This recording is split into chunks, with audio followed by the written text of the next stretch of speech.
PM Modi के मन की बात का 116वां एपिसोड सुनिए, प्रधानमंत्री क्या कह रहे हैं देश के नाम।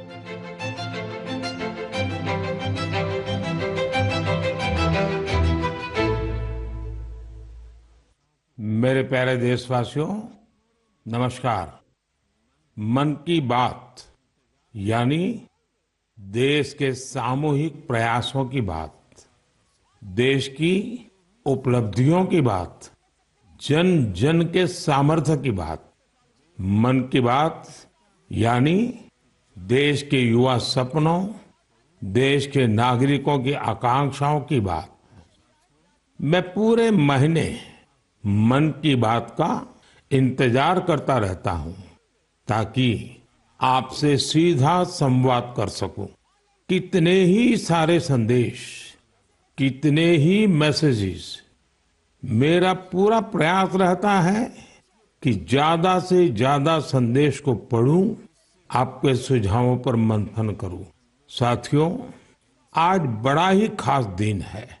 आज एनसीसी दिवस है। एनसीसी का नाम सामने आते ही हमें स्कूल कॉलेज के दिन याद आ जाते हैं।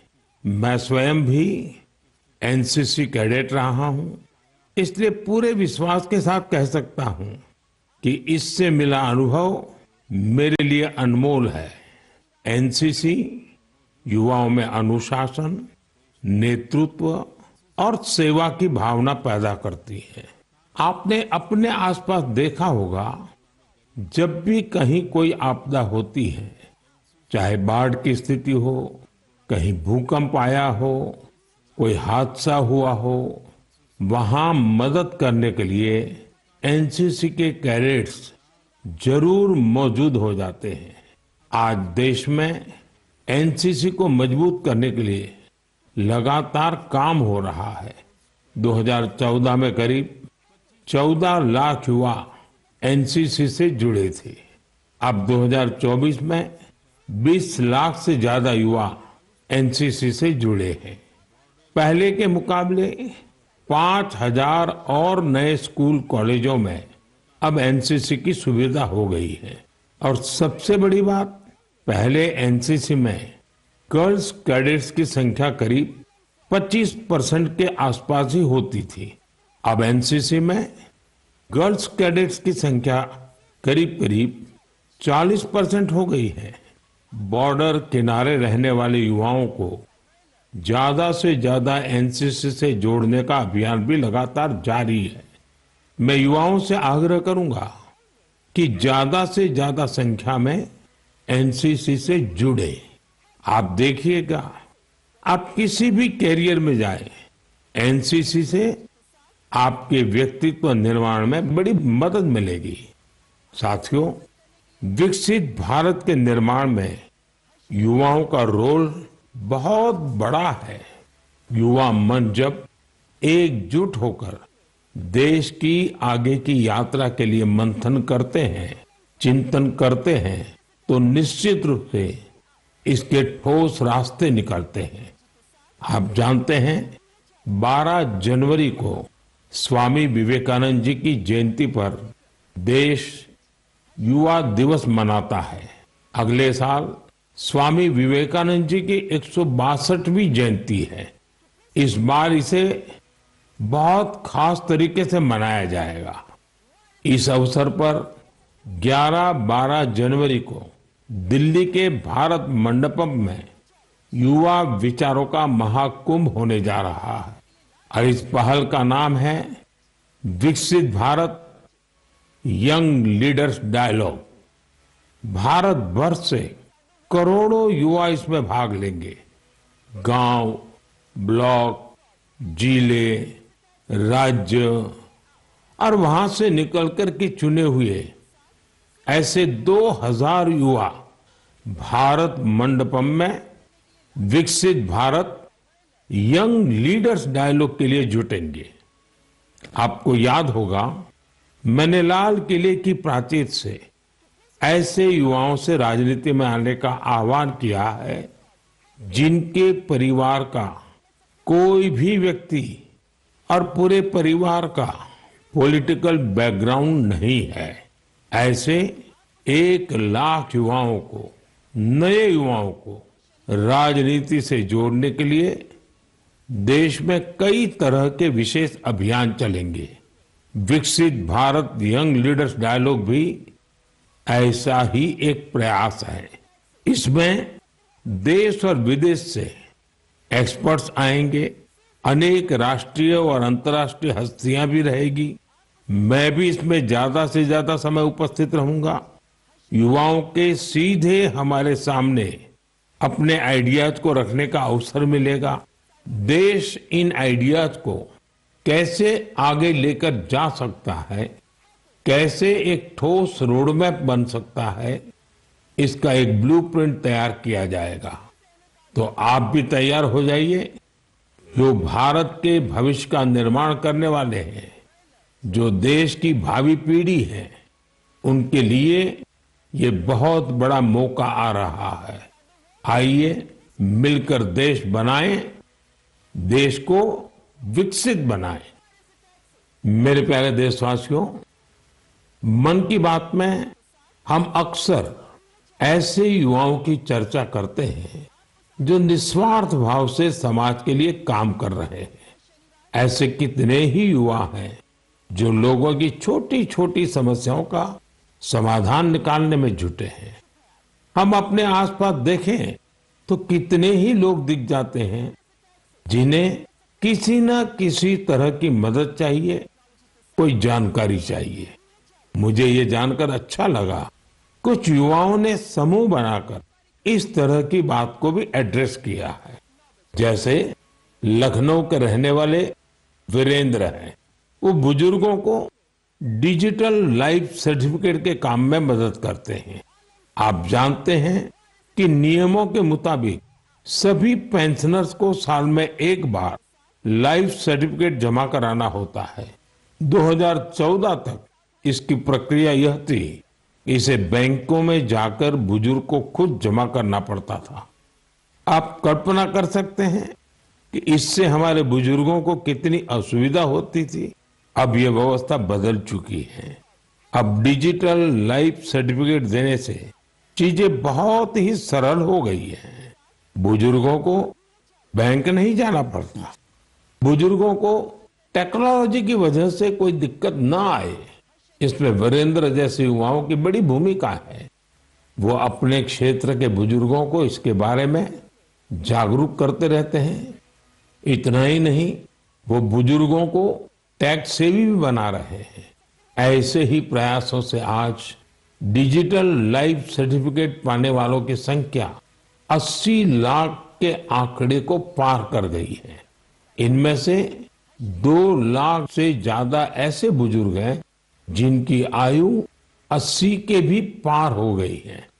साथियों, कई शहरों में युवा बुजुर्गों को डिजिटल क्रांति में भागीदार बनाने के लिए भी आगे आ रहे हैं। भोपाल के महेश ने अपने मोहल्ले के कई बुजुर्गों को मोबाइल के माध्यम से पेमेंट करना सिखाया है। इन बुजुर्गों के पास स्मार्टफोन तो था, लेकिन उसका सही उपयोग बताने वाला कोई नहीं था।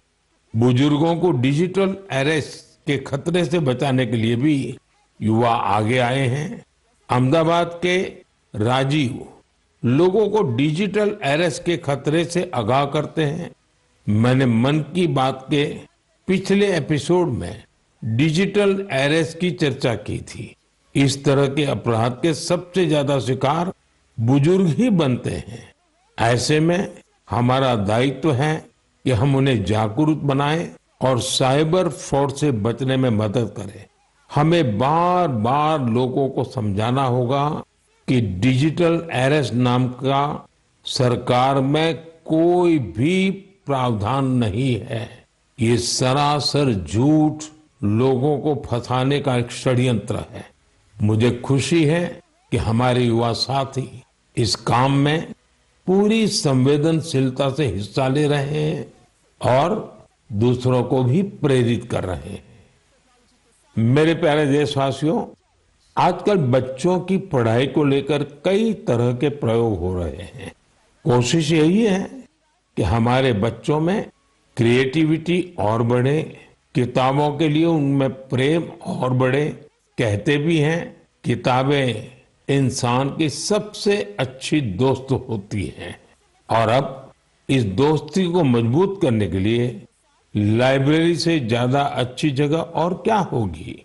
मैं चेन्नई का एक उदाहरण आपसे शेयर करना चाहता हूं। यहाँ बच्चों के लिए एक ऐसी लाइब्रेरी तैयार की गई है जो क्रिएटिविटी और लर्निंग का हब बन चुकी है। इसे प्रकृत अरिवगम के नाम से जाना जाता है। इस लाइब्रेरी का आइडिया टेक्नोलॉजी की दुनिया से जुड़े श्रीराम गोपालन जी की देन है। विदेश में अपने काम के दौरान वे लेटेस्ट टेक्नोलॉजी की दुनिया से जुड़े रहे, लेकिन वो बच्चों में पढ़ने और सीखने की आदत विकसित करने के बारे में भी सोचते रहे। भारत लौटकर उन्होंने प्रकृत अरिवगम को तैयार किया। इसमें 3000 से अधिक किताबें हैं जिन्हें पढ़ने के लिए बच्चों में होड़ लगी रहती है। किताबों के अलावा इस लाइब्रेरी में होने वाली कई तरह की एक्टिविटीज भी बच्चों को लुभाती है। स्टोरी टेलिंग सेशन हो, आर्ट वर्कशॉप्स हो, memory training classes, robotics lesson या फिर पब्लिक स्पीकिंग, क्या हर किसी के लिए कुछ न कुछ जरूर है जो उन्हें पसंद आता है। साथियों, हैदराबाद में फूड फॉर थॉट फाउंडेशन ने भी कई शानदार लाइब्रेरीज बनाई है। इनका भी प्रयास यही है कि बच्चों को ज्यादा से ज्यादा विषयों पर ठोस जानकारी के साथ पढ़ने के लिए किताबें मिले। बिहार में गोपालगंज के प्रयोग लाइब्रेरी की चर्चा तो आसपास के कई शहरों में होने लगी है। इस लाइब्रेरी से करीब 12 गांवों के युवाओं को किताबें पढ़ने की सुविधा मिलने लगी है। साथ ही ये लाइब्रेरी पढ़ाई में मदद करने वाली दूसरी जरूरी सुविधाएं भी उपलब्ध करा रही है। कुछ लाइब्रेरीज तो ऐसी हैं जो प्रतियोगी परीक्षाओं की तैयारी में स्टूडेंट्स के बहुत काम आ रही है। ये देखना वाकई बहुत सुखद है कि समाज को सशक्त बनाने में आज लाइब्रेरी का बेहतरीन उपयोग हो रहा है। आप भी किताबों से दोस्ती बढ़ाइए और देखिए कैसे आपके जीवन में बदलाव आता है।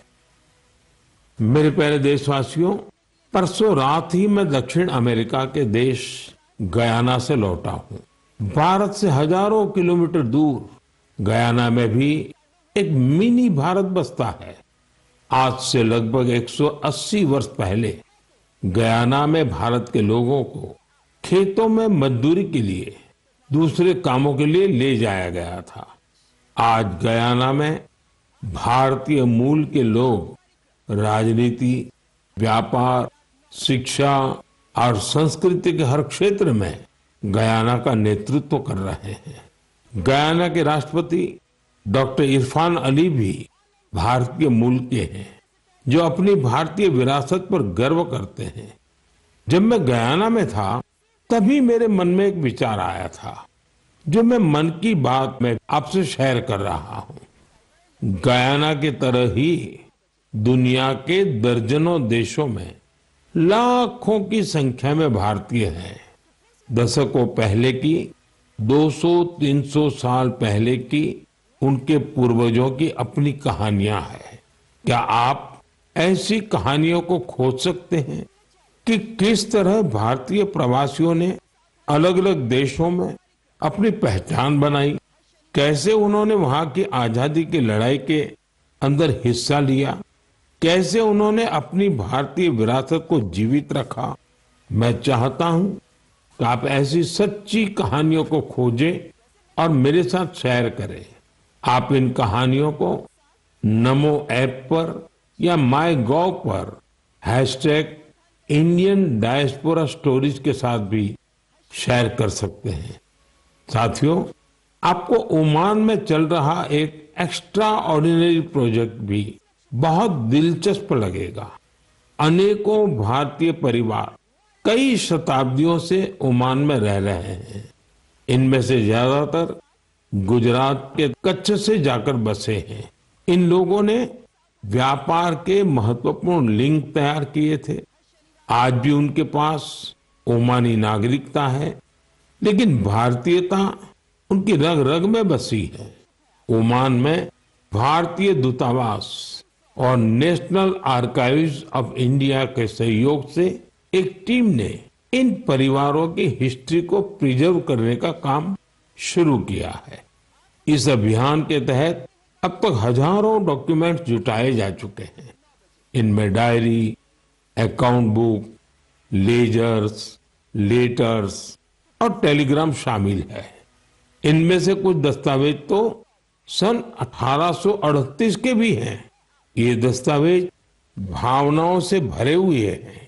बरसों पहले जब वो ओमान पहुंचे तो उन्होंने किस प्रकार का जीवन जिया, किस तरह के सुख दुख का सामना किया और ओमान के लोगों के साथ उनके संबंध कैसे आगे बढ़े, ये सब कुछ इन दस्तावेजों का हिस्सा है। ओरल हिस्ट्री प्रोजेक्ट ये भी इस मिशन का एक महत्वपूर्ण आधार है। इस मिशन में वहां के वरिष्ठ लोगों ने अपने अनुभव साझा किए हैं। लोगों ने वहां अपने रहन सहन से जुड़ी बातों को विस्तार से बताया है। साथियों, ऐसा ही एक ओरल हिस्ट्री प्रोजेक्ट भारत में भी हो रहा है। इस प्रोजेक्ट के तहत इतिहास प्रेमी देश के विभाजन के कालखंड में पीड़ितों के अनुभवों का संग्रह कर रहे हैं। अब देश में ऐसे लोगों की संख्या कम ही बची है जिन्होंने विभाजन की विभीषिका को देखा है। ऐसे में यह प्रयास और ज्यादा महत्वपूर्ण हो गया है।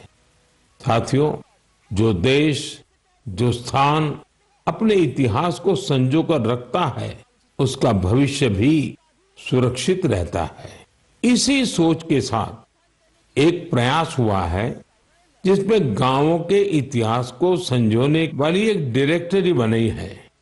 समुद्री यात्रा के भारत के पुरातन सामर्थ्य से जुड़े साक्ष्यों को सहेजने का भी अभियान देश में चल रहा है।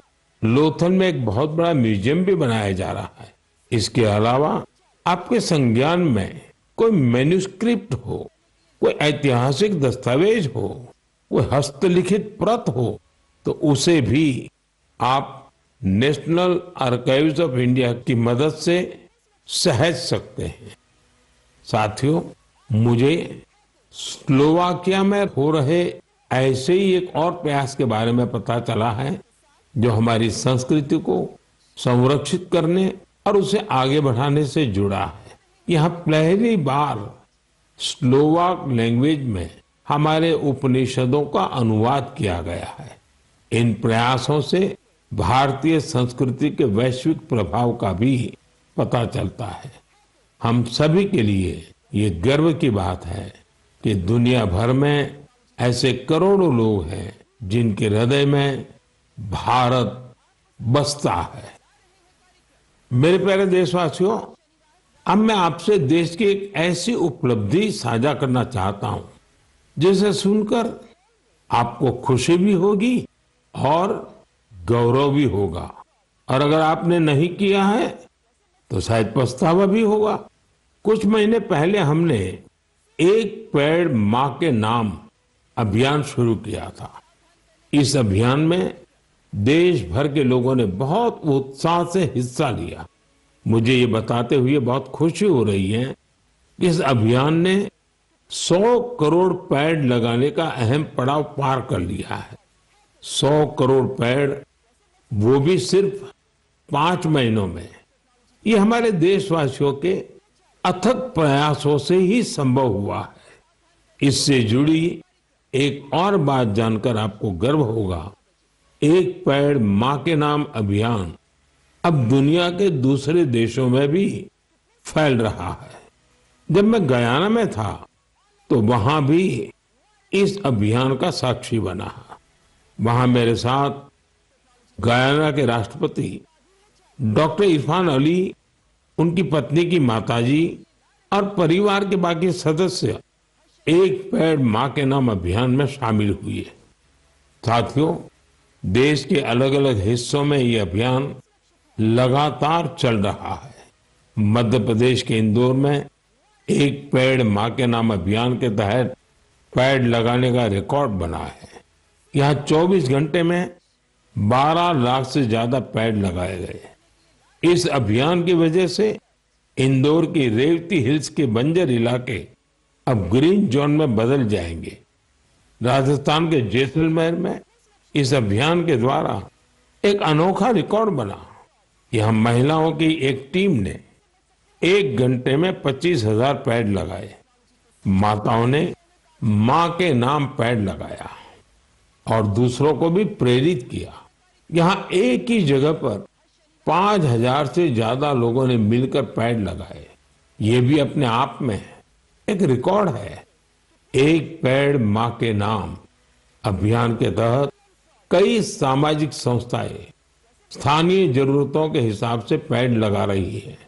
उनका प्रयास है कि जहां पेड़ लगाए जाए वहां पर्यावरण के अनुकूल पूरा इकोसिस्टम डेवलप हो। इसलिए ये संस्थाएं कई औषधीय पौधे लगा रही हैं तो कहीं चिड़ियों का बसेरा बनाने के लिए पेड़ लगा रही है। बिहार में जीविका सेल्फ हेल्प ग्रुप की महिलाओं ने 75 लाख पेड़ लगाने का अभियान चला रही है। इन महिलाओं का फोकस फल वाले पेड़ों पर है, जिससे आने वाले समय में आय भी की जा सके। साथियों, इस अभियान से जुड़कर कोई भी व्यक्ति अपनी मां के नाम पर पेड़ लगा सकता है। अगर मां साथ है तो उन्हें साथ लेकर आप पेड़ लगा सकते हैं, नहीं तो उनकी तस्वीर साथ में लेकर आप इस अभियान का हिस्सा बन सकते हैं। पेड़ के साथ आप अपनी सेल्फी भी mygov.in पर पोस्ट कर सकते हैं। मां हम सब के लिए जो करती हैं, हम उनका ऋण कभी नहीं चुका सकते, लेकिन एक पेड़ मां के नाम लगाकर हम उनकी उपस्थिति को हमेशा के लिए जीवंत बना सकते हैं। मेरे प्यारे देशवासियों, आप सभी लोगों ने बचपन में गोरैया या स्पैरो को अपने घर की छत पर, पेड़ों पर चहकते हुए जरूर देखा होगा। गोरैया को तमिल और मलयालम में कुरुवी, तेलुगु में पिचुका और कन्नड़ा में गुब्बी के नाम से जाना जाता है। हर भाषा संस्कृति में गोरैया को लेकर किस्से कहानी सुनाए जाते हैं। हमारे आसपास बायोडायवर्सिटी को बनाए रखने में गोरैया का एक बहुत महत्वपूर्ण योगदान होता है। लेकिन आज शहरों में बड़ी मुश्किल से गोरैया दिखती है। बढ़ते शहरीकरण की वजह से गोरैया हमसे दूर चली गई है। आज की पीढ़ी के ऐसे बहुत से बच्चे हैं जिन्होंने गोरैया को सिर्फ तस्वीरों या वीडियो में देखा है। ऐसे बच्चों के जीवन में इस प्यारी पक्षी की वापसी के लिए कुछ अनोखे प्रयास हो रहे हैं। चेन्नई के कुडुगल ट्रस्ट ने गोरैया की आबादी बढ़ाने के लिए स्कूल के बच्चों को अपने अभियान में शामिल किया है। संस्थान के लोग स्कूलों में जाकर बच्चों को बताते हैं कि गोरैया रोजमर्रा के जीवन में कितनी महत्वपूर्ण है। ये संस्थान बच्चों को गोरैया का घोंसला बनाने की ट्रेनिंग देते हैं। इसके लिए संस्थान के लोगों ने बच्चों को लकड़ी का एक छोटा सा घर बनाना सिखाया। इसमें गोरैया को रहने खाने का इंतजाम किया। ये ऐसे घर होते हैं जिन्हें किसी भी इमारत की बाहरी दीवार पर या पेड़ पर लगाया जा सकता है। बच्चों ने इस अभियान में उत्साह के साथ हिस्सा लिया और गोरैया के लिए बड़ी संख्या में घोंसला बनाना शुरू कर दिया। पिछले 4 वर्षों में संस्था ने गोरैया के लिए ऐसे 10,000 घोंसले तैयार किए हैं। कुडुगल ट्रस्ट की इस पहल से आसपास के इलाकों में गोरैया की आबादी बढ़नी शुरू हो गई है। आप भी अपने आसपास ऐसे प्रयास करेंगे तो निश्चित तौर पर गोरैया फिर से हमारे जीवन का हिस्सा बन जाएगी। साथियों, कर्नाटका के मैसूरू की एक संस्था ने बच्चों के लिए अर्ली बर्ड नाम का अभियान शुरू किया है। ये संस्था बच्चों को पक्षियों के बारे में बताने के लिए खास तरह की लाइब्रेरी चलाती है। इतना ही नहीं, बच्चों में प्रकृति के प्रति जिम्मेदारी का भाव पैदा करने के लिए नेचर एजुकेशन किट तैयार किया है। इस किट में बच्चों के लिए story book, games, activity sheets और जिगसॉ पजल्स हैं। ये संस्था शहर के बच्चों को गांवों में लेकर जाती है और उन्हें पक्षियों के बारे में बताती है। इस संस्था के प्रयासों की वजह से बच्चे पक्षियों की अनेक प्रजातियों को पहचानने लगे हैं। मन की बात के श्रोता भी इस तरह के प्रयास से बच्चों में अपने आसपास को देखने, समझने का अलग नजरिया विकसित कर सकते हैं। मेरे प्यारे देशवासियों, आपने देखा होगा, जैसे ही कोई कहता है सरकारी दफ्तर, तो आपके मन में फाइलों के ढेर की तस्वीर बन जाती है। आपने फिल्मों में भी ऐसा ही कुछ देखा होगा। सरकारी दफ्तरों में इन फाइलों के ढेर पर कितने ही मजाक बनते रहते हैं, कितनी कहानियां लिखी जा चुकी है। बरसों बरस तक ये फाइलें ऑफिस में पड़े पड़े धूल से भर जाती थी, वहां गंदगी होने लगती थी। ऐसी दशकों पुरानी फाइलों और स्क्रैप को हटाने के लिए एक विशेष स्वच्छता अभियान चलाया गया। आपको ये जानकर खुशी होगी कि सरकारी विभागों में इस अभियान के अद्भुत परिणाम सामने आए हैं। साफ सफाई से दफ्तरों में काफी जगह खाली हो गई है। इससे दफ्तर में काम करने वालों में एक ओनरशिप का भाव भी आया है। अपने काम करने की जगह को स्वच्छ रखने की गंभीरता भी उनमें आई है।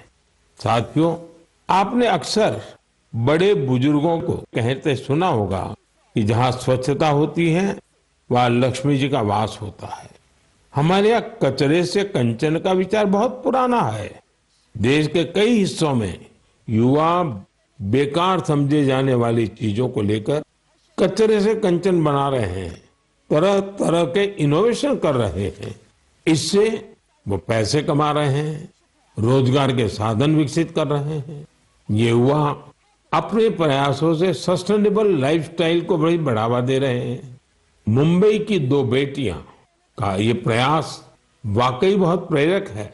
अक्षरा और प्रकृति नाम की ये दो बेटियां कतरन से फैशन के सामान बना रही है।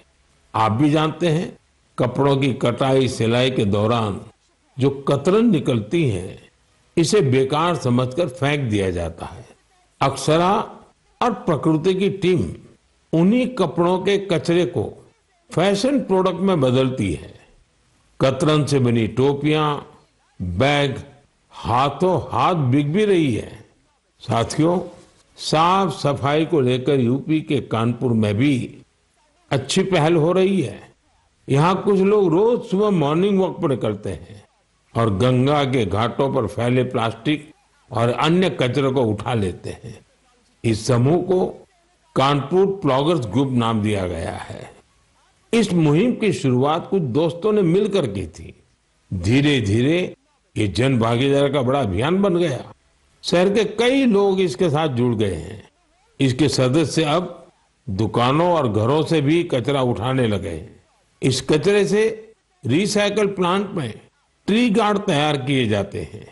यानी इस ग्रुप के लोग कचरे से बने ट्री गार्ड से पौधों की सुरक्षा भी करते हैं। साथियों, छोटे छोटे प्रयासों से कैसी बड़ी सफलता मिलती है, इसका एक उदाहरण असम की इतिशा भी है। इतिशा की पढ़ाई लिखाई दिल्ली और पुणे में हुई है। इतिशा कॉरपोरेट दुनिया की चमक दमक छोड़कर अरुणाचल की सांगती घाटी को साफ बनाने में जुटी है। पर्यटकों की वजह से वहां काफी प्लास्टिक वेस्ट जमा होने लगा था। वहां की नदी जो कभी साफ थी, वो प्लास्टिक वेस्ट की वजह से प्रदूषित हो गई थी। इसे साफ करने के लिए इतिशा स्थानीय लोगों के साथ मिलकर काम कर रही है।